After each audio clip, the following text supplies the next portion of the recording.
2026 বিশ্বকাপ ফুটবলকে কেন্দ্র করে New Jersey Transit New York Penn Station থেকে মেটলাইফ স্টেডিয়াম পর্যন্ত ট্রেনের টিকিটের দাম অস্বাভাবিকভাবে বাড়িয়ে দিয়েছে। 18 মাইলের এই যাত্রার স্বাভাবিক ভাড়া যেখানে $12.90, সেখানে বিশ্বকাপের সময় দর্শকদের গুনতে হবে $100। এই সিদ্ধান্তকে অনেকেই চুরির সমান বা পর্যটকের পকেট কাটার একটি ফাঁদ হিসেবে দেখছেন।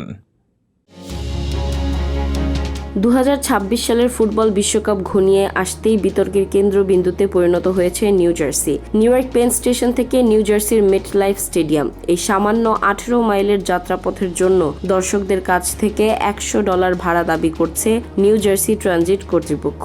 সাধারণত এই রুটের ভাড়া মাত্র $12.90, কিন্তু বিশ্বকাপের সময় তা বাড়িয়ে প্রায় 8 গুণ করা হয়েছে।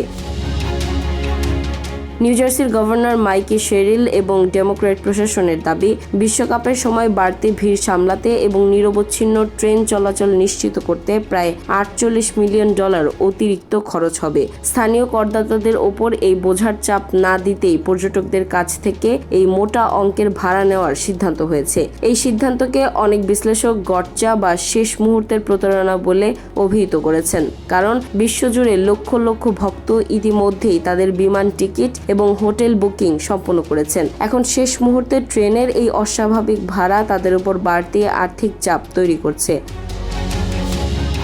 সমালোচকদের মতে, নিউ জার্সি তাদের দীর্ঘদিনের আর্থিক অব্যবস্থাপনা এবং বাজেটের ঘাটতি মেটাতে বিশ্বকাপের এই সুযোগকে কাজে লাগাচ্ছে।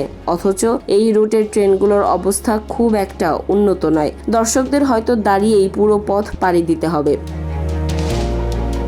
নিউ জার্সির এই উচ্চাভিলাষী সিদ্ধান্ত কি বিশ্বকাপের উৎসবকে ম্লান করে দেবে, নাকি এটি নিছকই এক প্রশাসনিক ব্যর্থতা? বড় ইভেন্টের সুযোগ নিয়ে পর্যটকদের ওপর এমন অতিরিক্ত কর চাপানো আন্তর্জাতিক মহলে নিউ জার্সির ভাবমূর্তিকে সংকটে ফেলতে পারে।